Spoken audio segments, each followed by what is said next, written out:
कार्यक्रम के मौके पर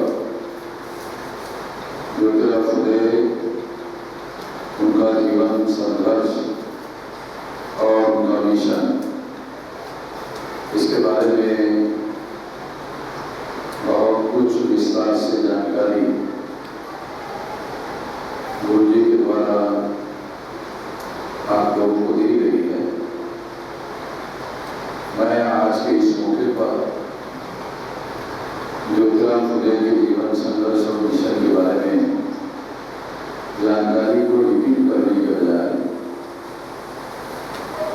खास तौर पर ईवीएम मशीन और उससे संबंधित विषयों पर कुछ बातें मैं करना चाहता हूँ। आज की 11 तारीख है और पहले चरण का चुनाव देश भर में लगभग 91 सीटों पर हो चुका है। तो इस संबंध में कुछ बातें बताया जाना जरूरी है, बोलना जरूरी है और इसलिए मैं कुछ बातें आप लोगों को बताना चाहता हूँ। साथियों, सबसे पहले ईवीएम मशीन 2004 को देश भर में लगाई गई लोकसभा में।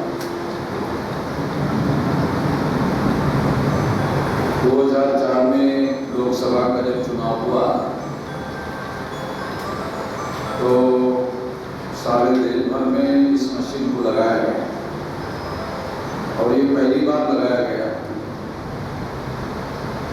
वैसे इस मशीन को लाने का निर्णय जब इंदिरा गांधी इमरजेंसी के बाद, जनता पार्टी की सरकार आने के बाद और सरकार चले जाने के बाद जो दोबारा चुनाव हुआ था,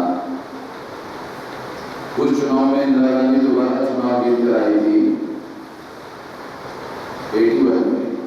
उसके बाद 82 में इंदिरा गांधी ने ईवीएम मशीन को भारत में लाने का फैसला किया। 80 के दशक में यूरोप और अमेरिका में ईवीएम मशीन के बारे में फैसला हुआ था कि इससे चुनाव ट्रांसपेरेंट नहीं हो सकता और इसलिए इस मशीन को चुनाव में नहीं लगाया जा सकता। तो यूरोप और अमेरिका में अभी भी ईवीएम मशीन नहीं लगाया जाता है, बैलेट पेपर पर ही चुनाव होता है। 80 के दशक में ये निर्णय होने के बाद भी कि ईवीएम मशीन पर चुनाव नहीं होगा यूरोप और अमेरिका में, 82 में इंदिरा गांधी ने ईवीएम मशीन भारत में लाने का फैसला किया।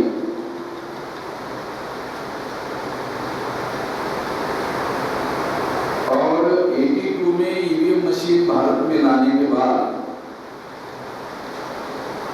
2004 में लोकसभा के चुनाव में 100% लोकसभा के चुनाव में ईवीएम मशीन लगाया गया, पहली बार लगाया गया। जब 2004 को ईवीएम मशीन लगाया गया तो कांग्रेस ने चुनाव जीता। 2003 में बीजेपी की सरकार थी और 2004 के लोकसभा के चुनाव में कांग्रेस ने चुनाव जीता, उनकी सरकार बनी। फिर 2009 में कांग्रेस की सरकार बनी।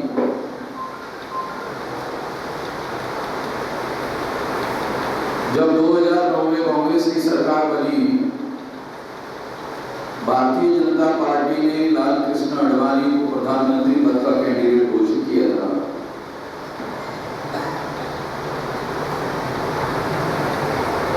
तो बीजेपी और लाल कृष्ण आडवाणी चुनाव हार गए। हारने के बाद में लाल कृष्ण अडवाणी ने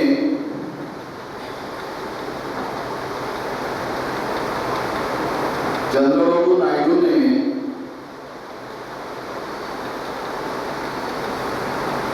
और साउथ इंडिया के जीवीएल नरसिंहराव ने और डॉक्टर सुब्रमण्यम स्वामी ने, इतने सारे लोगों ने मिलकर ईवीएम मशीन में भ्रष्टाचार होता है, घोटाला होता है, ऐसा कहकर दिल्ली हाईकोर्ट में ईवीएम मशीन के विरोध में केस दायर किया। मगर दिल्ली हाईकोर्ट ने डॉक्टर सुब्रमण्यम स्वामी की बात को स्वीकार नहीं किया। उन्होंने डॉक्टर सुब्रमण्यम स्वामी की बात को रिजेक्ट किया, तो डॉक्टर सुब्रमण्यम स्वामी सुप्रीम कोर्ट में गए। सुप्रीम कोर्ट में जाने के बाद सुप्रीम कोर्ट ने 8 अक्टूबर 2013 को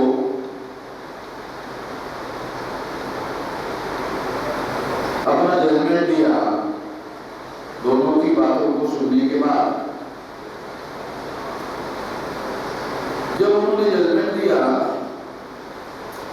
तो पैरा नंबर 29 में, जजमेंट के पैरा नंबर 29 में सुप्रीम कोर्ट के चीफ जस्टिस ने, जस्टिस सदाशिव, जो उस समय चीफ जस्टिस थे, उन्होंने लिखा केवल ईवीएम मशीन के माध्यम से फ्री एंड फेयर चुनाव नहीं हो सकता।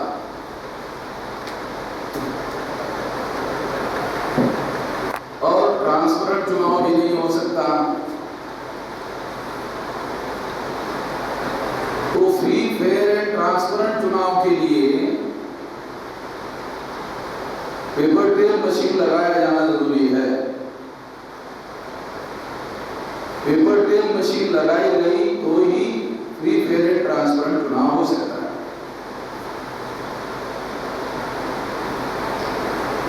ये आदेश सुप्रीम कोर्ट ने 8 अक्टूबर 2013 को दिया। उसके बाद पैरा नंबर 28 में सुप्रीम कोर्ट ने निर्णय दिया, इन केस ऑफ डिस्प्यूट, विवाद की स्थिति में यदि कोई कैंडिडेट चुनाव हार जाता है, हारने के बाद वो रिजल्ट को अगर अमान्य करता है और वो रिजल्ट को मान्य करने से इनकार करता है,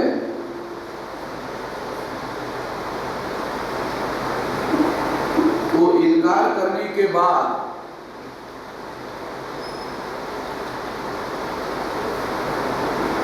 वो रिकाउंटिंग की मांग कर सकता है।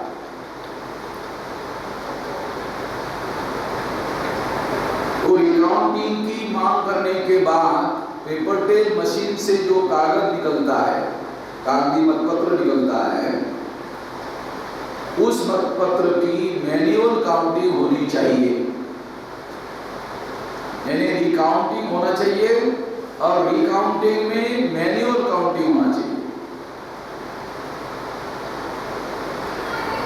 ये निर्णय सुप्रीम कोर्ट ने पैरा नंबर 28 में दिया।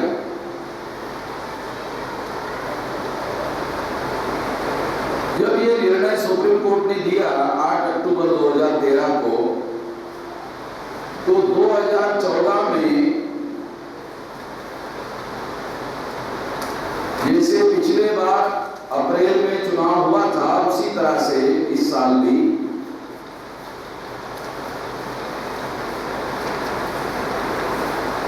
चुनाव हुआ। पहला चरण भी हो गया है और 16 मई को 2014 को रिजल्ट आया था।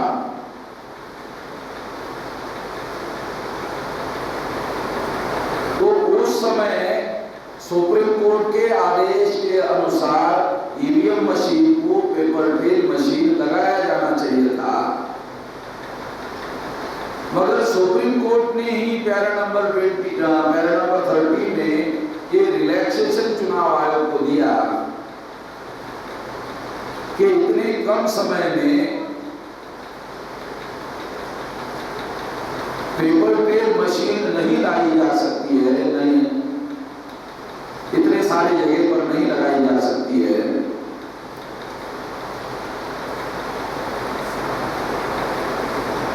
इसलिए 2014 के चुनाव में सुप्रीम कोर्ट ने आदेश देने के बावजूद भी पेपर ट्रेल मशीन, जिसको लगाए बगैर फ्री फेयर एंड ट्रांसपेरेंट चुनाव नहीं हो सकता, ऐसा खुद जजमेंट सुप्रीम कोर्ट ने दिया था, वो चुनाव बगैर पेपर ट्रेल मशीन के करवाए गए। और इस वजह से हमने जून 2014 को इसके विरोध में अभियान शुरू किया था और उसमें हमने ये चुनौती दिया था प्रधानमंत्री नरेंद्र मोदी को कि यदि आप ईमानदारी से चुनाव जीत कर आए हो और प्रधानमंत्री बने हो,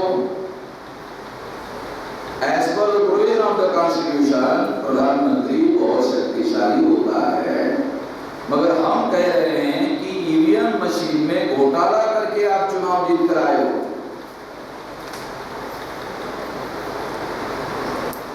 आप कहते हो आप ईमानदारी से चुन कर आए हो, हम कहते हैं घोटाला करके चुन कर आए हो, तो हमारे खिलाफ में केस दायर करो। ये बात जब हम उस समय कही, उन्होंने हमारे खिलाफ कोई केस दायर नहीं किया। कंटेम्प्ट ऑफ कोर्ट का केस दायर किया जा सकता था, उन्होंने ऐसा कुछ नहीं किया।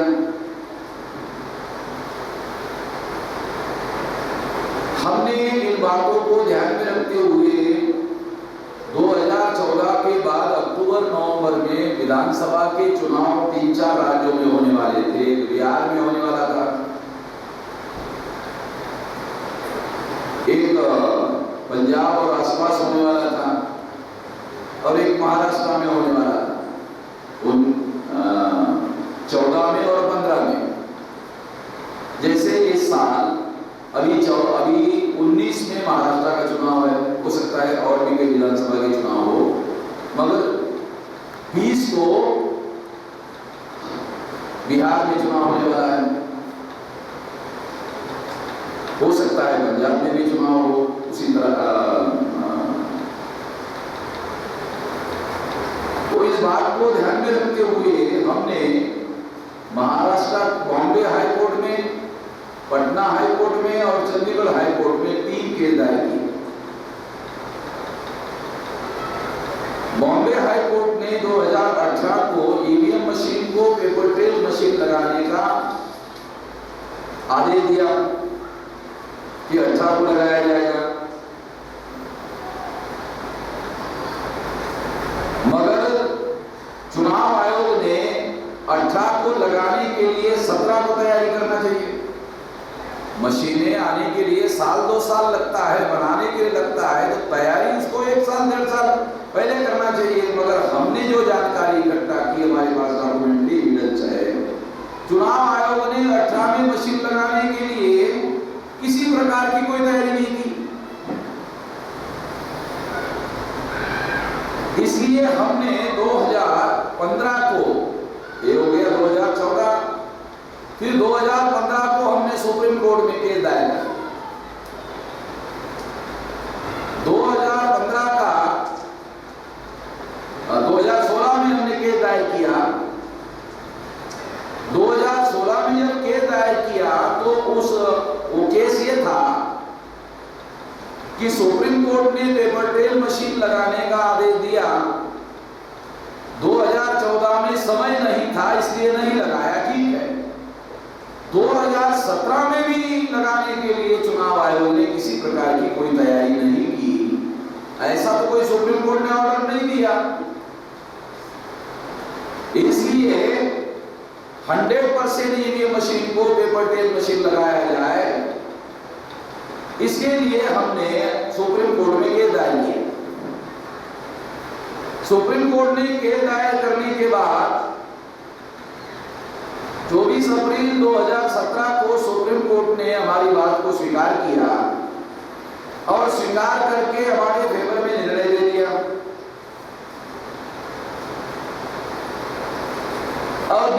दिया कि 2019 का जो चुनाव है वो 100% ईवीएम मशीन को पेपर टेल मशीन लगाकर चुनाव करवाया जाएगा। तो अभी जो 2019 का जो चुनाव है 100% ईवीएम मशीन को पेपर टेल मशीन लगाकर चुनाव संपन्न करवाया जा रहा है। हमारे पास ईवीएम मशीन को पेपर टेल मशीन लगाने के बाद भी ईवीएम मशीन में घोटाला हो रहा है, इसके सबूत थे, क्योंकि हम स्टेप बाय स्टेप केस लड़ रहे हैं। हमको अमरावती में एक सबूत मिला था प्रोफेसर राणे का। वो प्रोफेसर राणे जिस बूथ पर वोट डालने के लिए गए थे, उस बूथ पर 0 वोट निकला। इसका मतलब यह है कि पेपर टेल मशीन लगाने से आप वोट किसको डाल रहे हो वो आंखों से दिखाई देता है, ट्रांसपेरेंट है, दिखाई दे रहा है। प्रोफेसर राणे ने वोट डाला, खुद ही कैंडिडेट थे और उनका वोट उनके नाम पर पड़ा है, ये उन्होंने ट्रांसपेरेंट मशीन में, पेपर टेल मशीन में देखा आंखों से। देखने के बाद तसल्ली हो गई कि अब मेरा वोट जो है मेरे नाम पर जमा हो गया। काउंटिंग करने के दौरान पता चला कि वोट जो आंखों से दिखाई दे रहा था वो ईवीएम मशीन में जाने के बाद गायब हो गया, चोरी हो गई, घोटाला हो गया। ये सबूत हमारे पास था कि पेपर टेल मशीन लगाने से केवल ट्रांसपेरेंसी आती है, फ्री एंड फेयरनेस नहीं आता। ट्रांसपेरेंसी का मतलब है दिखाई देता है कि मैंने वोट दिया, मेरा वोट मेरे नाम पर जमा हो गया, आंखों से दिखाई दे रहा, हो गया, ट्रांसपेरेंसी हो गया, पारदर्शिता आ गई। मगर पारदर्शिता आने के बाद पेपर टेल मशीन की काउंटिंग होती नहीं है, काउंटिंग ईवीएम की होती है। काउंटिंग ईवीएम की होती है, इसलिए जो आंखों से देखा कि मेरा वोट मुझे ही मिल गया है, मगर जब काउंटिंग हुआ तो मेरा वोट मुझे नहीं मिला, गायब हो गया। यानी पेपर टेल मशीन लगाने से ट्रांसपेरेंसी आ गई, फ्री एंड फेयर नहीं हुआ। सुप्रीम कोर्ट ने 8 अक्टूबर 2013 को निर्णय दिया था केवल ईवीएम मशीन के द्वारा फ्री, फेयर एंड ट्रांसपेरेंट चुनाव नहीं हो सकता। एक कहा फ्री नहीं हो सकता, एक कहा फेयर नहीं हो सकता, फ्री यानी मुक्त नहीं हो सकता, और एक कहा फेयर एंड निष्पक्ष नहीं हो सकता, और एक कहा पारदर्शी नहीं हो सकता। पेपर टेल लगाने से पारदर्शी हो गया, आंखों से दिखाई देने लगा, मगर फ्री एंड फेयर नहीं हुआ क्योंकि राणे के नाम पर वोट काउंटिंग में नहीं निकला, 0 निकला।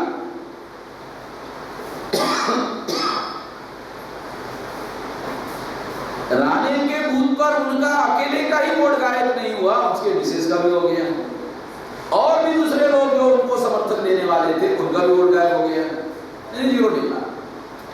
0 निकला, रिटर्निंग ऑफिसर ने लिख कर दिया,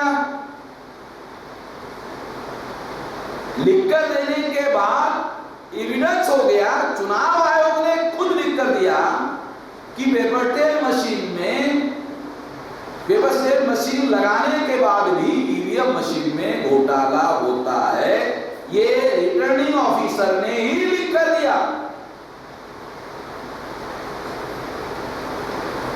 और ये बात हमने सुप्रीम कोर्ट में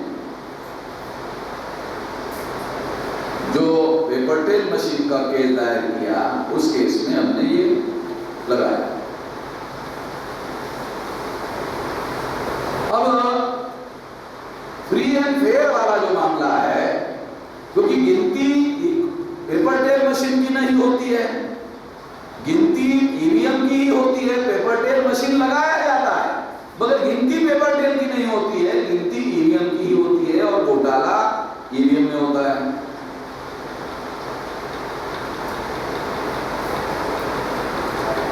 तो इस तरह से ये जो अहम बात है, ये जो महत्वपूर्ण बात है, ये बात समझना बहुत ज्यादा जरूरी है। इसलिए ये बात आप लोगों को समझाई जा रही है। अब पेपर टेप मशीन लगाने के बाद भी फ्री एंड फेयर नहीं हो सकता। इस बात को ध्यान में रखते हुए हमने 2018 में और केस जो है पेपर टेल मशीन के बारे में, अब ईवीएम मशीन के बारे में नहीं, पेपर टेल मशीन के बारे में केस दायर कर दिया कि पेपर टेल मशीन से जो कागज नियुक्त पत्र बाहर निकलता है उसकी गिनती होनी चाहिए,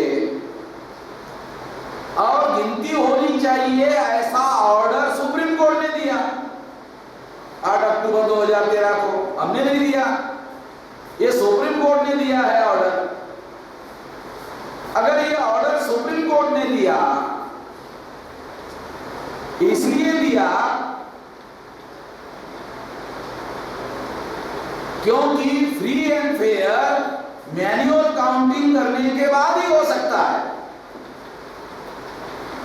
इसलिए ये निर्णय लिया गया सुप्रीम कोर्ट ने 8 अक्टूबर 2013 को। जब ये ऑर्डर दिया गया था तो चुनाव आयोग जो चुनाव कंडक्ट करता है उनको ऐसा लगा, ऐसा मेरा मानना है कि यदि कोई आदमी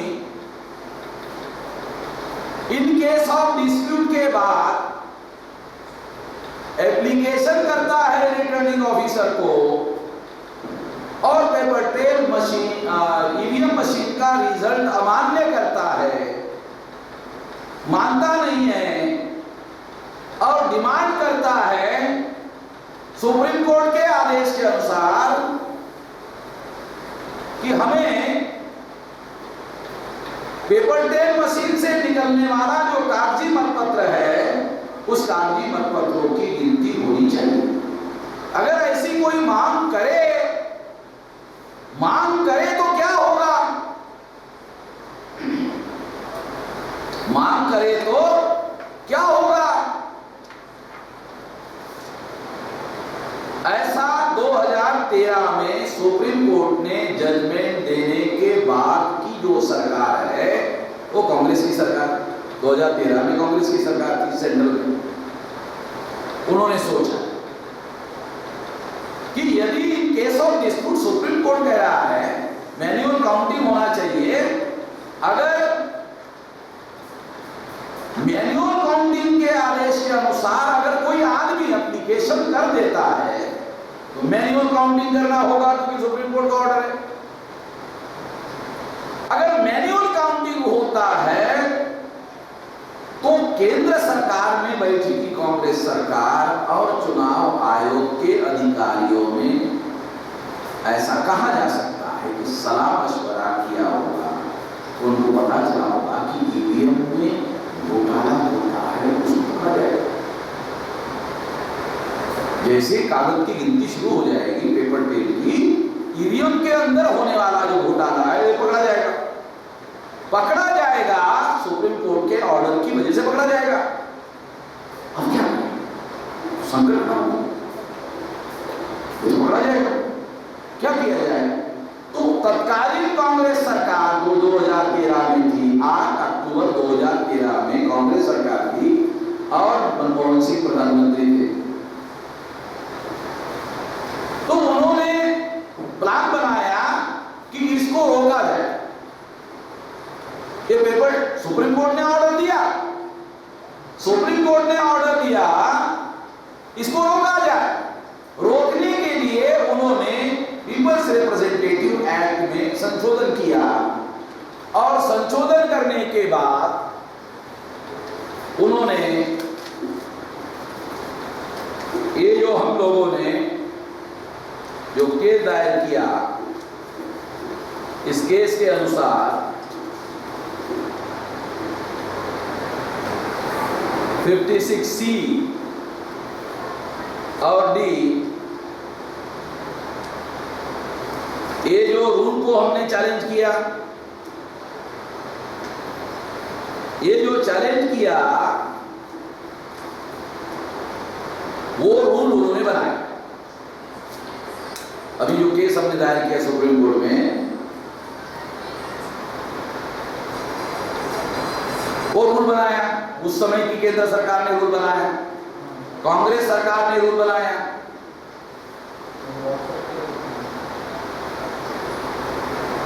और वो रूल पीपल्स रिप्रेजेंटेटिव एक्ट में डाल दिया गया। स्वाभाविक है कि ये मंत्रिमंडल के अनुमोदन के बगैर नहीं हो सकता, तो मंत्रिमंडल के अनुमोदन से किया गया। इसमें लॉ मिनिस्टर इन्वॉल्व है, मंत्रिमंडल इन्वॉल्व है और उस समय का चुनाव आयोग इन्वॉल्व है। तो तीनों ने मिलकर सुप्रीम कोर्ट ने जो 8 अक्टूबर 2013 को निर्णय दिया, in case of dispute manual counting होना चाहिए। इससे ईवीएम का घोटाला पकड़ा जा सकता है। उसको रोकने के लिए पीपल्स रिप्रेजेंटेटिव एक्ट में संशोधन किया गया। 56C और D, ये 2 रूल उसमें ऐड कर दिए गए और उसके अनुसार उस रूल में क्या प्रावधान किया गया? उसके अनुसार उस रूल में यह प्रावधान किया गया, केवल मात्र सेकंड नंबर के वोट जिस पार्टी को है उसी पार्टी को रिकाउंटिंग की, मैन्युअल काउंटिंग की मांग करने का अधिकार होगा। अभी देश में क्या हो रहा है? देश में या तो कांग्रेस गठबंधन है या तो बीजेपी गठबंधन है। कांग्रेस गठबंधन है या तो बीजेपी गठबंधन है आमतौर पर। तो कांग्रेस गठबंधन है, बीजेपी गठबंधन है, तो अगर पहले नंबर का वोट बीजेपी को मिलता है तो दूसरे नंबर का कांग्रेस को मिलता है। तो रूल बनाया, सेकंड नंबर का वोट जिसको पड़ेगा उसी को रिकाउंटिंग की मांग करने का अधिकार है। सेकंड नंबर में या तो कांग्रेस है या तो बीजेपी है। कांग्रेस अगर पहले नंबर पर है, दूसरे नंबर पर बीजेपी है। तो हमारे पास रिकॉर्ड अवेलेबल है कि सेकंड नंबर पर या तो बीजेपी है या तो कांग्रेस है, या कांग्रेस गठबंधन की पार्टी है या तो बीजेपी गठबंधन की पार्टी है। उन्होंने कहीं पर भी अधिकार होने के बावजूद भी मैन्युअल काउंटिंग की डिमांड नहीं।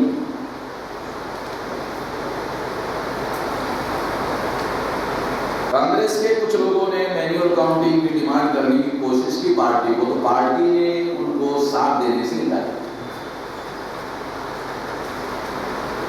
जो जानकारी हमारे पास है इसके आधार पर बताया, क्योंकि उनको लगा तो चोरी पकड़ी जाएगी, घोटाला पकड़ा जाएगा। और ये इतना बड़ा घोटाला है, ये देशद्रोह का मामला है, और ये देशद्रोह में बीजेपी कांग्रेस जो है पकड़े जाएंगे, बहुत सीरियस मामला है। तो इसलिए उन्होंने ये रूल फ्रेम किया, ये रूल बनाया। अब ये रूल बनाया और हमारे नोटिस में आया, किसी के भारत में किसी को भी पता नहीं है, आज भी पता नहीं। क्यों पता नहीं है? क्योंकि मीडिया वालों ने इसकी खबर भी नहीं छापी। 8 अक्टूबर 2013 का जो फैसला है सुप्रीम कोर्ट का, इसकी खबर आज भी नहीं छापी। 13 में, 14 में, 15 में, 16 में, 17 में, 18 में, 19 में, अभी तक खबर नहीं छापी।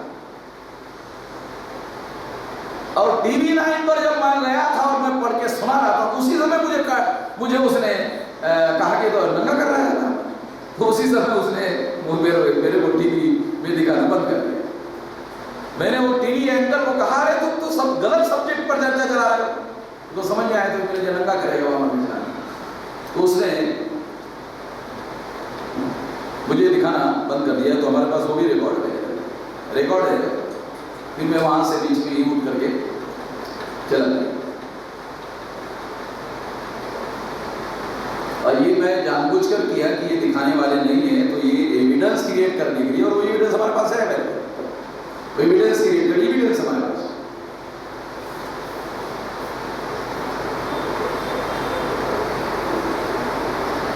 अब 56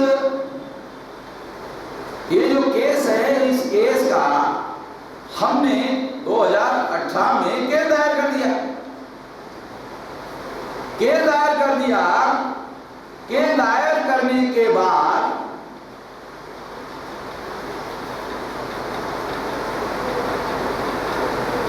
सुप्रीम कोर्ट ने 8 अप्रैल 2019 को सुप्रीम कोर्ट ने फैसला दिया हमारे केस। क्या फैसला दिया? वो फैसला मैं थोड़ा पढ़ के सुना।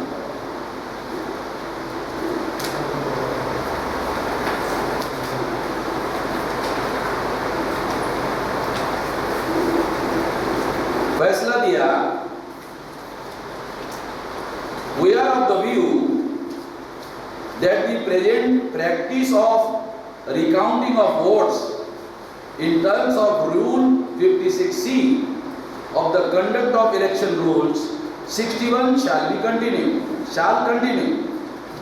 With aforesaid observation, the writ petition shall stand closed.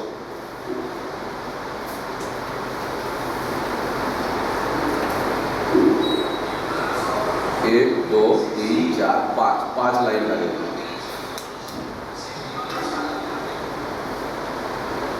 पांच लाइन का सुप्रीम कोर्ट ने जजमेंट दिया। जजमेंट जो शब्द बनता है वो कैसे बनता है? सुप्रीम कोर्ट का या हाई कोर्ट का कोई भी जज जो है हमारी सुनेगा, हमने जिसके विरोध में केस दायर किया उसकी सुनेगा और लिखेगा इनका कहना ये है, उसके विरोध में चुनाव आयोग है उनका ये कहना है, और दोनों की सुनने के बाद हम जज लोगों का ये कहना है, उसको बोलते हैं जजमेंट। जजमेंट इनका इलेक्शन कमीशन का ये कहना है और वामन मेहसान का ये कहना है या पार्टी का ये कहना है। पार्टी का ये कहना है, चुनाव आयोग का ये कहना है, दोनों का ये कहना है। दोनों का सुनने के बाद हम जज लोगों का ये कहना है। ये 5 लाइन में कोई पर भी हमारा कोई नहीं लिखा, चुनाव आयोग का कोई नहीं लिखा, और केवल कहा, क्या कहा कि ये 56C जो रूल है ये कंटिन्यू रहेगा। केवल एक, क्यों रहेगा? हमने कहा ये रूल अनकॉन्स्टिट्यूशनल है, ये संवैधानिक नहीं है, एंटी कॉन्स्टिट्यूशनल है। और आर्टिकल 13 में हम लोगों को, नागरिकों को ये मौलिक अधिकार दिया गया है कि किसी को भी नागरिकों के मौलिक अधिकारों का उल्लंघन करने का अधिकार नहीं होगा।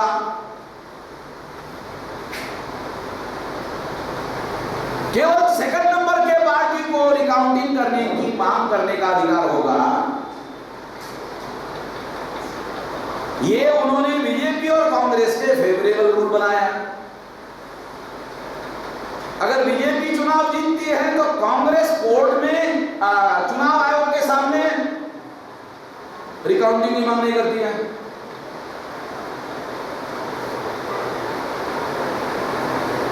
और बीजेपी चुनाव जीतती है तो बीजेपी रिकाउंटिंग की मांग नहीं करती है। ऐसा ये चुनाव में देखा गया। आइदर या तो ईवीएम का बीजेपी को फायदा हो रहा है या तो कांग्रेस को फायदा हो रहा है, और किसी को फायदा नहीं हो रहा है।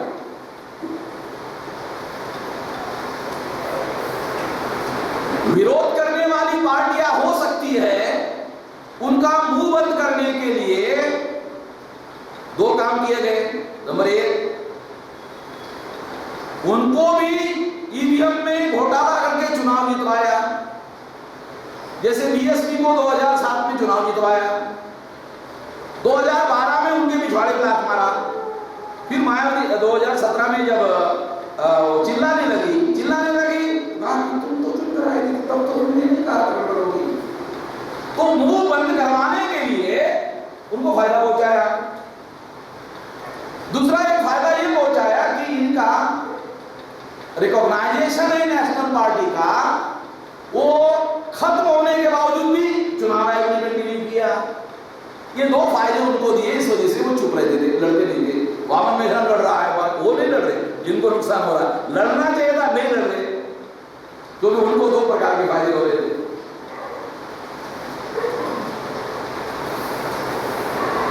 दूसरी एक और बात मैं आपको कहना चाहता हूं कि जो गठबंधन में छोटी छोटी पार्टियां कांग्रेस के हैं, वो कांग्रेस के विरोध में जाकर रिकाउंटिंग भी मांग नहीं कर सकती। जो बीजेपी गठबंधन में छोटी छोटी पार्टियां हैं, वो गठबंधन में यानी बीजेपी के विरोध में जाकर मांग नहीं कर सकती। अगर उसको करना है तो बीजेपी को पूछना होगा, सलाह करना होगा, कांग्रेस को पूछना होगा, सलाह करना होगा, उसके लिए वो राजी नहीं हो सकते।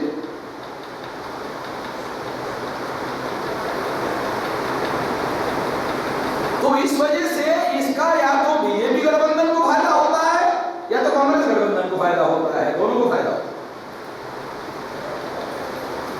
इतना सारा भयंकर होने के बावजूद भी और जनता में असंतोष होने के बावजूद भी आंदोलन क्यों नहीं खड़ा हो रहा है, उसका कारण बीजेपी गठबंधन को फायदा होता है, कांग्रेस गठबंधन को फायदा होता है। तो लोग जो बीजेपी गठबंधन या कांग्रेस गठबंधन में डिवाइडेड है, आंदोलन के लिए आदमी बचा हुआ है।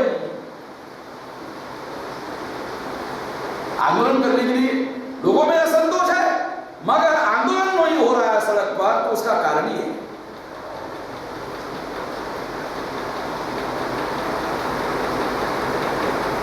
अब सुप्रीम कोर्ट ने अभी जो 5 लाइन का जजमेंट दिया, जैसा अभी मैंने आपको समझाया, जजमेंट किसको बोलते हैं, दोनों की बात को जजमेंट में लिखना होगा। इनका ये कहना है, चुनाव आयोग का ये कहना है। चुनाव आयोग ने हमारा जो केस गया उसका कितना जवाब दिया, 16 लाइन का। हमने जो केस दायर किया उसका जवाब कितना दिया, 16 लाइन का। और जवाब में जवाब दिया बिल्कुल नहीं दिया। जवाब में क्या लिखा, पटना हाईकोर्ट का आपने जजमेंट की कॉपी नहीं लगाया और लगा दी। सलाह दे रहा है, जवाब नहीं दे रहा है। हमने जो सवाल पूछे, एक भी सवाल का जवाब नहीं दिया चुनाव आयोग ने, बल्कि सुप्रीम कोर्ट के चीफ जस्टिस ने चुनाव आयोग के वकील को आर्गुमेंट करने के लिए कहा, तो वकील ने कहा मैं होमवर्क करके नहीं आया। वो वकील ओपन कोर्ट में बोल रहा है मैं तो होमवर्क करके नहीं आया। तो चीफ जस्टिस ने कुर्सी से उठते हुए रिमार्क पास किया, अरे लोग ऐसा कहेंगे कि चुनाव आयोग के पास गधे लोग हैं, वकील नहीं है। ओपन कोर्ट में उसने ऐसा कमेंट पास किया, गधे लोग हैं, वकील नहीं है। और फिर बाद में ऑर्डर इशू किया चुनाव आयोग के विरोध में। सुप्रीम कोर्ट ने अगली बार वकील को मत देना, खुदा दे। तो चीफ इलेक्शन कमिश्नर अरोड़ा और उनका दूसरा कमिश्नर जो है डिप्टी कमिश्नर, वो 2 कमिश्नर कोर्ट में आए। अखबार वालों ने किसी ने भी खबर नहीं चाही, हमारा वकील खुद वहां था सुप्रीम कोर्ट में, उसने मुझे रिपोर्ट किया कि वो था, मगर किसी अखबार में ये भी खबर नहीं छापी कि सुप्रीम कोर्ट में चुनाव आयोग की वकालत करने के लिए कोई वकील नहीं है। वकील क्यों नहीं है, यह सवाल मीडिया में खड़ा किया जाना चाहिए था, मगर चूंकि यह खबर ही नहीं छापी कि क्यों वकील नहीं लगाया चुनाव आयोग ने और सुप्रीम कोर्ट ने इनको क्यों बुलाया, उसकी वजह थी, मेरा ऐसा मानना है कि सुप्रीम कोर्ट के जो वकील है वो चुनाव आयोग को हमारे सवालों के जवाब पूछते होंगे। ये सवाल पूछो, क्या जवाब इसका?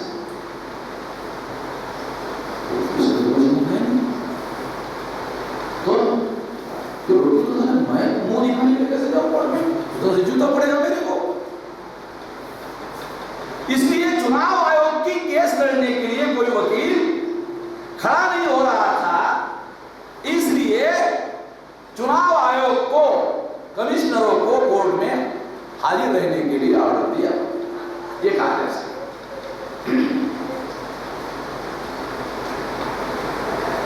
चुनाव आयोग ने हमारे किसी सवाल का, कमिश्नरों ने भी किसी सवाल का कोर्ट में हाजिर होने के बाद भी कोई जवाब नहीं दिया।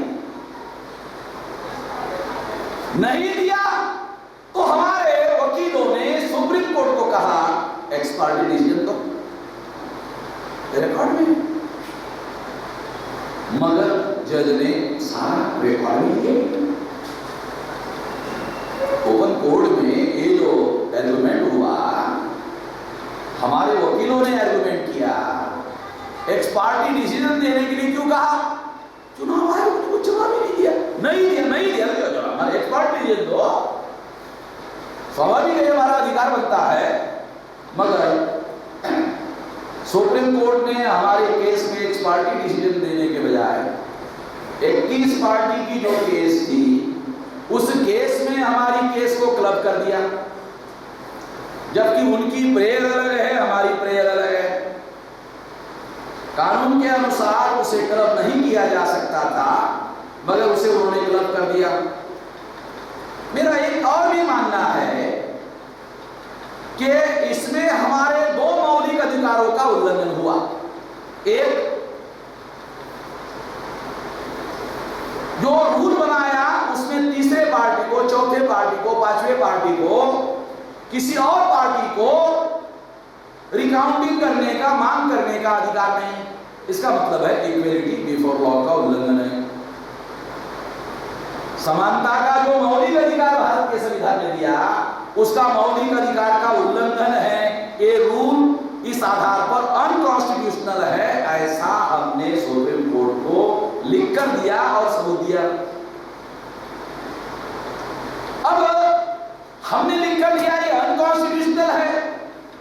सुप्रीम कोर्ट के जज ने जजमेंट में लिखा, मैं नहीं मानता ये जजमेंट है, उसने लिखा ये रूल कंटिन्यू रहेगा। सुप्रीम कोर्ट के जज ने ये नहीं कहा ये रूल कॉन्स्टिट्यूशनल है, ये नहीं कहा, केवल इतना कहा ये कंटिन्यू रहेगा। उन्होंने ये नहीं कहा ये रूल कॉन्स्टिट्यूशनल है, वो ऐसा लिख नहीं सकते। और अनकॉन्स्टिट्यूशनल है ऐसा लिखा जाना चाहिए, उसके पास अथॉरिटी है। हमने प्रूव कर दिया, हमने डॉक्यूमेंट्री एविडेंस दिया, हमारे वकीलों ने आर्गुमेंट किया, ये होना चाहिए था, नहीं किया। इससे ये प्रमाणित होता है कि जो आरोप हम कल तक चुनाव आयोग पर लगा रहे थे कि चुनाव आयोग चुनाव में फ्री फेयर एंड ट्रांसपेरेंट चुनाव करने के लिए तैयार नहीं है, बल्कि चुनाव आयोग ही घोटाले में शामिल है, ये जो हम कल कह रहे थे, बहुत दुख के साथ ये कहना पड़ रहा है कि न्यायालय ने सारे सबूत होने के बावजूद भी हमारे साथ न्याय करने का काम नहीं किया। सबूतों के साथ तो। और दूसरा है, सुप्रीम कोर्ट ने दूसरा एक फंडामेंटल राइट 8 अक्टूबर 2013 के इसमें कहा द एक्ट ऑफ एक्सप्रेशन, यह आर्टिकल 19 का उल्लंघन है। एक्ट ऑफ एक्सप्रेशन, जैसे फॉर एग्जाम्पल मैं अपना विचार भाषण करके अभिव्यक्त कर रहा हूं, मैं अपना विचार भाषण करके अभिव्यक्त कर रहा हूं, मगर मतदाता जब मतदान करने के लिए जाता है तो वो मत देने का एक्शन करता है, भाषण नहीं करता। वो मत देने का एक्शन करता है, भाषण नहीं करता। वो एक्शन में क्या करता है? वोटर्स एक्शन में क्या करता है? 4 कैंडिडेट है, 4 में मुझे फला फला आदमी पसंद है, वो पसंद अपनी किस आधार पर निर्धारित करता है? उसका मैनिफेस्टो मुझे मंजूर है, उसकी विचारधारा मुझे मंजूर है। इसके आधार पर वो अपना कैंडिडेट कौन होगा 4 में वो निर्धारित करता है। इसका मतलब है एक्ट ऑफ एक्सप्रेशन। उसका जो एक्शन है वो एक्शन करके अभिव्यक्त करता है ये मेरी विचारधारा है। चारों मेरी विचारधारा नहीं है, चारों में ये मेरी विचारधारा है, इसलिए ये मेरा कैंडिडेट है, उसको मैं वोट देता। उसको 8 अक्टूबर 2013 के सुप्रीम कोर्ट के जजमेंट ने कहा एक्ट ऑफ एक्सप्रेशन। तो एक्ट ऑफ एक्सप्रेशन आर्टिकल 19 में freedom of speech and freedom of expression, ये जो मौलिक अधिकार है, एक्सप्रेशन के द्वारा कैंडिडेट चुनने का अधिकार, वोट देकर अपने विचार अभिव्यक्त करके कैंडिडेट चुनने का अधिकार मौलिक अधिकार। ये 2 मौलिक अधिकारों का, एक इक्वलिटी बिफोर लॉ का और एक आर्टिकल 19 का, 2 मौलिक अधिकारों का उल्लंघन है। क्योंकि यहां रोका जा रहा है कि जो लोग अपना कैंडिडेट चुनना चाहते हैं उस कैंडिडेट को चुनने के अधिकार से, मौलिक अधिकार से उसको वंचित करना चाहते हैं। 2 मौलिक अधिकार का उल्लंघन हुआ है। ये सारी की सारी बातें जो है हम लोगों ने लिख कर दी, लिख कर देने के बावजूद भी सुप्रीम कोर्ट के जजमेंट में इसके बारे में कुछ भी लिखा हुआ नहीं है। हमारी बात सुनी, चुनाव आयोग ने किसी सवाल का कोई जवाब ही नहीं दिया। जवाब नहीं दिया, बगैर जवाब का सुप्रीम कोर्ट ने उनकी बात मान लिया। हैरान करने वाली बात है, ऐसे कैसे हो सकता है? मगर ऐसा हुआ, ये हमारे पास जजमेंट की कॉपी है। इस आधार पर हमने संवैधानिक तरीके से इन सारी चीजों का विरोध करने का निर्णय किया और इसीलिए सारे सबूतों के आधार पर सुप्रीम कोर्ट में केस दायर किया। सारे सबूतों के आधार पर केस दायर करने के बाद भी सुप्रीम कोर्ट के द्वारा जो न्याय मिलना चाहिए था वो न्याय हमें नहीं मिला। इसलिए हमारे सामने आने वाले समय में सारे देश भर में इसके विरोध में हम लोग 2 कार्यक्रम घोषित कर रहे हैं। एक कार्यक्रम सारे देश भर में चुनाव की प्रक्रिया चलेगी, उस दौरान सारे देश भर में जेल भरो आंदोलन हो। जैसा दिल्ली में राष्ट्रीय स्तर की जो मीटिंग हुई, उस मीटिंग में जेल भरो आंदोलन निर्णय लिया गया कि सारे देश भर में जेल भरो आंदोलन करेंगे। उन तारीखों को जल्दी ही पर्चा निकालकर घोषित किया जाएगा और इस तरह से जेल भरो आंदोलन होगा। अब ये तय हो गया कि 2019 के चुनाव में घोटाला करके चुनाव होगा। अब तय हो गया। मैं पहले से बोल रहा हूं कि यदि ये बातें नहीं हुई, और एक हैरान करने वाली बात है, 21 पार्टी के लोगों ने 50% जो पेपर टेल मशीन, हमारा तो सुप्रीम कोर्ट के जजमेंट के आधार पर कहना था, हमारा कुछ कहना नहीं था, हमारा केवल इतना कहना था कि सुप्रीम कोर्ट ने ऑर्डर दिया,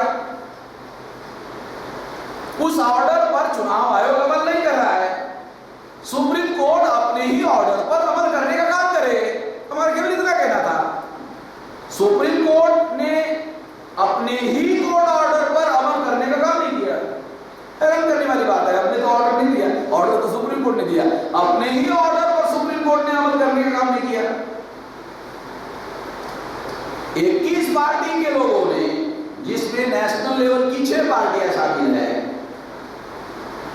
उन्होंने ये कहा कि हमें आपका ईवीएम मंजूर है, मगर पेपर टेल मशीन से जो कागज निकलता है उसका 50% ईवीएम से जो कागज, ईवीएम से जो काउंटिंग होगी मंजूर है, वो काउंटिंग पेपर टेल मशीन से जो कागज निकलता है उस कागज का 50% उससे मिलान करा।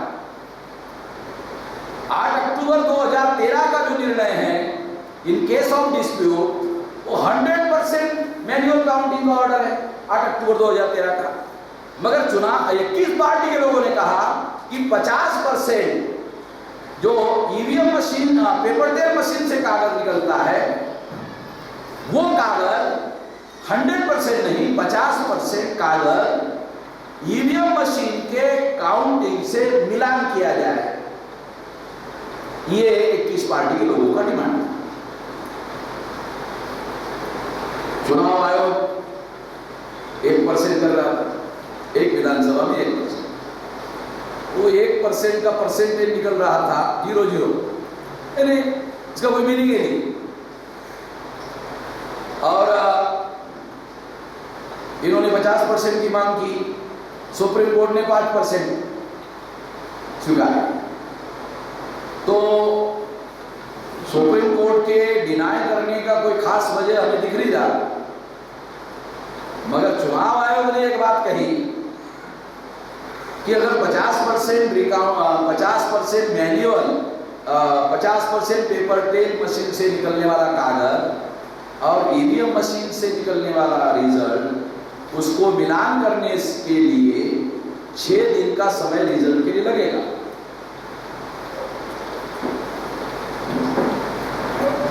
तो इसका मतलब यह है, चुनाव आयोग की बात को सुप्रीम कोर्ट ने मान लिया।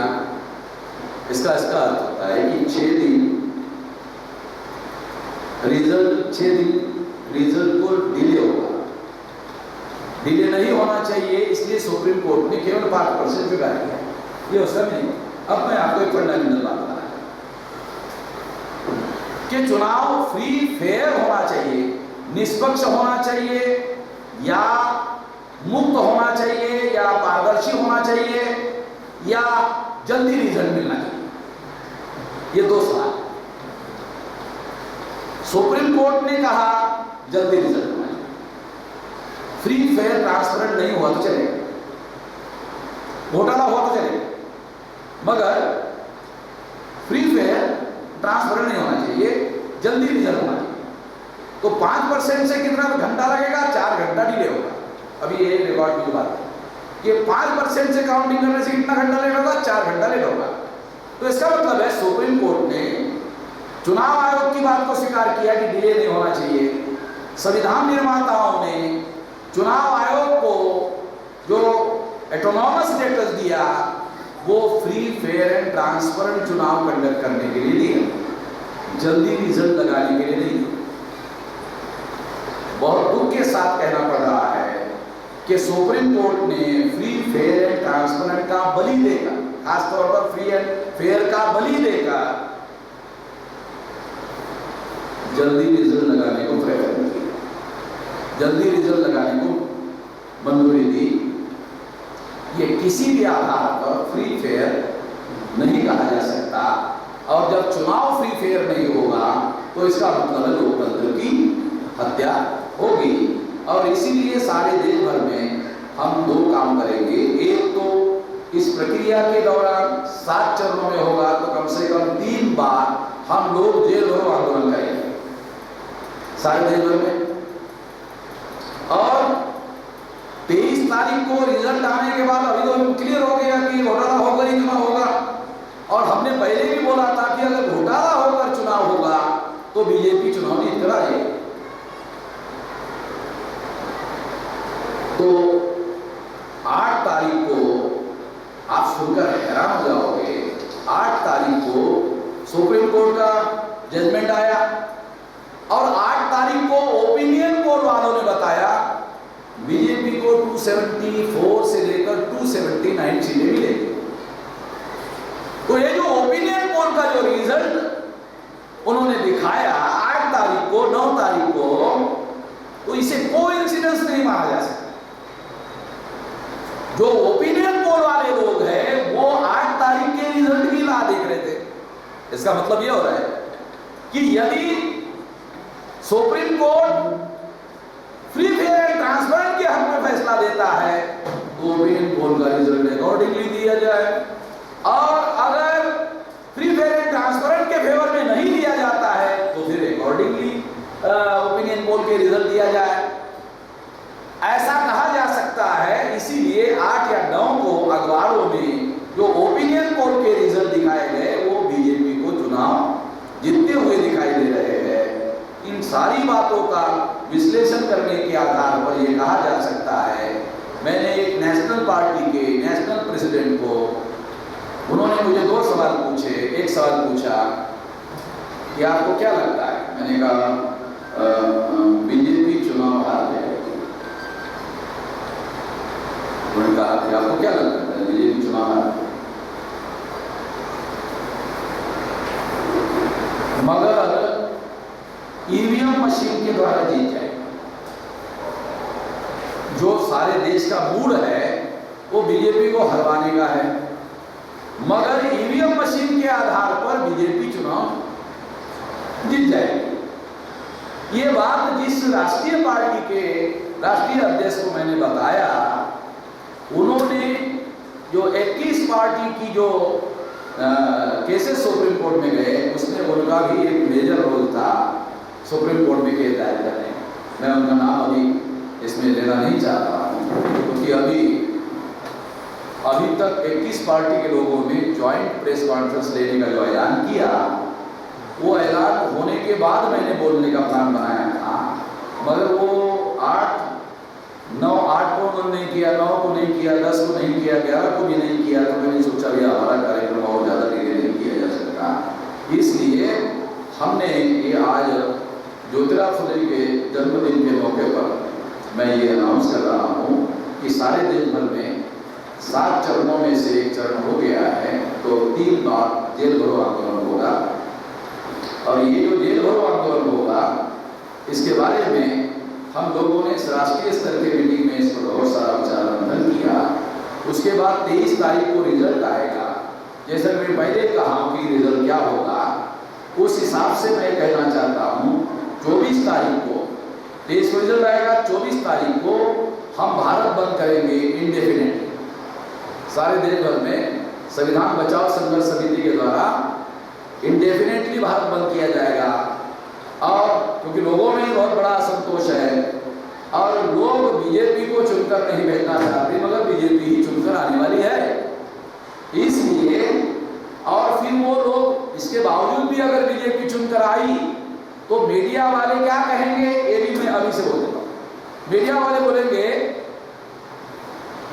कि बीजेपी की चुनाव जीतने की संभावना नहीं थी, मगर उन्होंने पाकिस्तान पर जो हमला किया इसकी वजह से उनकी लोकप्रियता बढ़ गई और इस वजह से उनको ज़्यादा वोट मिला और इस वजह से वो चुनाव जीते। अभी से बता, पहले से बताया, ताकि कल दूसरी बात जब जो रिजल्ट आएगा वे बहुत सारे लोग बोलेंगे अरे तो आपने पहले बोला, तो मैं पहले बोलते रहता हूँ बहुत सारी बातें, बाद में वैसी वैसी बातें जो सामने आती है। तो इस तरह से इसके आधार पर वो उसको जस्टिफाइड करेंगे कि इसके आधार पर उसको बहुत मिला, ईवीएम में वोटा लगा कि नहीं, तो उसके आधार पर उसको ये मिला। जबकि पाकिस्तान का जो मामला है वो कब का हवा में उड़ गया, वो तो नरेंद्र मोदी ने अपने भाषणों में जिंदा रखा, वरना तो कब का हवा में उड़ गया, मामला अभी जिंदा है नहीं। उसके आधार पर कोई ये नहीं हो रहा है। नरेंद्र मोदी की सभाओं में लोग जो है उनके ही पार्टी के मेंबर पार्लियामेंट ने कहा कि हमको लोगों को ले जाने के लिए करोड़ों रुपया दिया जाता है, तब वो पैसे के आधार पर गाड़ी में भरकर हम लोगों को लेके जाते हैं। तो जो लोग जाते हैं वो नरेंद्र मोदी लोकप्रिय इसलिए नहीं जाते, उनको गाड़ी में भरा करके लेके जाया जाता है। इसके आधार पर ये सारा हो रहा है। इसलिए मैं ये कहना चाहता हूँ कि इनके चुनाव जीतने के चांसेस ना होने के बावजूद भी चुनाव जीतेंगे। दूसरी एक और बात है, कांग्रेस का जो रवैया है वो बीजेपी को हराना चाहते हैं, ऐसा कुछ लग नहीं रहा है। एक खास बात और कि कांग्रेस बीजेपी को हराना चाहती है, इस तरह का कोई स्ट्रेटेजी कांग्रेस ने नहीं बनाया। इवन बहुत सारे उनके जो मित्र दल है, इवन कम्युनिस्ट पार्टी के लोगों ने कहा ये तो बीजेपी को जितवाने का काम में लगे हुए, और ऐसा बयान एक से ज्यादा पार्टी के लोगों ने किया। इसलिए ये कहा जा सकता है कि कांग्रेस की रणनीति क्या होगी। जैसा मैं पहले से कह रहा हूं कि कांग्रेस और बीजेपी और कांग्रेस के बीच में समझौता है। 4 और 9 का चुनाव 2004-2009 का चुनाव घोटाला करके कांग्रेस ने जीता, तो बीजेपी और आरएसएस के बीच में समझौता हुआ। समझौता ये हुआ कि 14 और 19 तुम जीतो घोटाला करके, 4 2 बार हमने जीता, 2 बार तुम जीतो। तो उसके अनुसार ही अकॉर्डिंगली कांग्रेस बिहेव कर रही है। उसका एक फायदा कांग्रेस को होगा कि उसको ज्यादा सीटें मिलेगी और पार्लियामेंट में मेन अपोजिशन पार्टी जो है कांग्रेस बनेगी, ये उसका फायदा होगा। और फिर 2019 के चुनाव में ये कह सकते हैं कि अब बीजेपी बहुत अनपॉपुलर हो गई है, इसलिए अभी कांग्रेस को बहुमत मिलेगी। फिर 2024 में ये सारा प्लान बना करके सारा का सारा खेल खेला जा रहा है। तो हम लोगों को लोकतंत्र की हत्या के विरोध में 2 काम करने हैं। एक जेल भरो आंदोलन करना है। मैं सारे देश भर के कार्यकर्ताओं को यह अनुरोध करता हूँ कि अपने अपने जगह पर इसकी तैयारी करो, और तैयारी किस तरह से करो, जल्दी ही इंस्ट्रक्शन इशू हो जाएगा और आज से ही तैयारी शुरू कर देनी चाहिए। और हम लोग सारे देश भर में जेल भरो करेंगे और 23 के बाद में ये जो 23 के बाद 24 को या 25 को हम लोग इंडेफिनिट भारत बंद क्यों करेंगे? तो चेतावनी देने के लिए करेंगे कि यदि आपने ईवीएम में घोटाला करके चुनाव जीता तो हम इंडेफिनिट भारत बंद करेंगे। इंडेफिनिट भारत बंद करेंगे, ये चेतावनी के तहत इंडेफिनिट भारत बंद करेंगे। ये कार्यक्रम हम लोग चलाने की योजना पर काम कर रहे हैं। इस मौके पर मैं इतना ही कहना चाहता हूँ।